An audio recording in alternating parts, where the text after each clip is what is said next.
Testing. Test 1, 2. Okay, everyone, let's start the what if. What if Yamcha went with kaioken? Part 5. Yamcha and Puar were flying across the planet. Puar asked where they were going exactly. Yamcha said, "We need to get to a Namekian village, or villages in Wishback Piccolo. After that, anything else we do is up to us. I was thinking we could wish ourselves back to Earth to save the journey back." Puar said, "Good idea, Yamcha. I don't really want to spend any more time with those guys." Yamcha nodded. That was part of the reason he wanted to wish himself and Puar back to Earth. Back at the ship, the tree had already started growing. Turles turned on his scouter. For someone who is just scouting, he seems to be going directly to a very populated area. Turles turned to Caco with a smirk. "Caco, run after Yamcha and report back to me, okay?" Caco nodded and flew off. Caco, being part machine, made it impossible to sense him or read his power level by any normal means. This made him especially useful for stealth and recon missions. Yamcha flew off, not even knowing Caco was following him. Eventually he landed in a Namekian village. Caco caught up shortly after and landed atop a small hill, hiding behind a rock. As Yamcha landed, he walked over. The Namekians were surprised and curious about this new visitor. A few of the warrior clan were standing in front of the rest. After the Frieza incident, they were not welcoming to many visitors. The Elder came forward, followed by 3 other warrior clan Namekians, each with extremely high power levels for Namekians. The Elder asked, "Why do you come here, warrior?" Yamcha said, "I'm Yamcha, and I'm friends with Goku. On Earth we are being attacked and many of my friends have died. Please, let me use your Dragon Balls to revive Piccolo and Kami so we can wish our Earth back to normal." The Elder was surprised with Yamcha's straightforward nature. However, the Elder had a question. After all, if what he sensed was true, Yamcha could be a threat. "If it is true that you are friends with Goku, the savior of our people, then why did you come here with the Crusher Core?" Yamcha was surprised to know about the Crusher Core. They gave me a lift. I promised to help them plant the seed if they gave me a fruit from the Tree of Might." The Elder could sense little to no evil in Yamcha's heart. As such, he figured Yamcha was ignorant about who exactly he was working with. The Elder said, "After the events of Frieza, the Elders and myself decided to branch out to others across the universe, in order to keep a lookout for danger, so to speak. My information tells me the Crusher Core plants an ancient tree seed in the planet. While it is true that the fruit it bears can make one powerful, the tree sucks the life from everything on the planet, killing it in the process." Yamcha's jaw dropped. Sorry, I didn't know." Yamcha couldn't really think of anything else to say at that point. The Elder smiled. "Then, will you help us drive back these invaders? After all, a friend of Goku's must be a mighty warrior. Am I right?" Yamcha nodded. "Right, and after that, will you let me use your Dragon Balls?" The Elder told Yamcha that after the invaders were dealt with, he could use their Dragon Balls.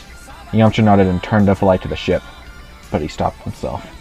He gritted his teeth in anger. He knew he couldn't beat Turles. He knew he couldn't win. Just like with the androids, he felt like he was back to square one, just another weakling, with no hope of ever being useful to anyone. Normally someone else could step in, someone better than him like Goku or Vegeta, but this time, he was going to be solely responsible for the death of Namek, or at least that's how he felt. He pushed aside this thought and pressed his feet firmly on the ground, ready to leap at what was surely going to be his death. But the Elder spoke out. "I can sense a great power. One far greater than yours aboard that ship. We may need help, but we don't want to send anyone to their deaths." Yamcha said, But I have to do something." The Elder said, "To get the power you need, you must unlock your hidden potential. Go to the Grand Elder. He will unlock this buried power." Caco reported this information to Turles using his scouter. Turles gritted his teeth in frustration. Yamcha had double-crossed him, and he did not like getting stabbed in the back. Not in the slightest. But then, a thought entered his mind. He ordered Caco to follow Yamcha. He wanted to see just how powerful this Grand Elder could make Yamcha. He thought Yamcha may be able to challenge him. His Saiyan blood was itching for a fight. After all, it had been years since anyone could give him so much as a nosebleed. Yamcha landed right in front of the Elder's house. The house was guarded by 3 warrior Namekians, each with strength that would impress even the strongest of Turles' crew. The warrior Namekians each greeted Yamcha and asked him a few questions. Afterwards, they allowed Yamcha inside, following him along the way. The Elder was sitting in a large throne-like chair, and after a brief conversation, the Elder agreed to unlock Yamcha's potential. If it will save our people, then I shall unlock all the power within you I can. My powers are not at the same level gurus once were, but I pray it will be enough. Holding his hand above Yamcha, he unleashed Yamcha's inner potential. Yamcha started to glow as he felt the power welling up inside of him. Caco turned on his scouter to read the power increase, and what he saw was a level of power he thought was impossible to achieve without eating the fruits. This level of power was beyond anyone he had seen before. Anyone, that is, save Turles. He believed despite the power boost, Turles would still easily come out on top. After Caco reported this information, Turles smirked. Caco, I've heard quite enough. Return to me now. Besides, the tree is starting to bear fruit. As Yamcha walked outside, he saw the ground beneath his feet turn brown. It was worse than he thought. Yamcha looked around and saw some local wildlife weaken and then die. Small insects, a few fish in the pond going belly up. It was sickening. How could he ever agree to help with this? One of the warriors stepped up. We want to help defend our planet. Let us take care of the small fry while you head for their leader.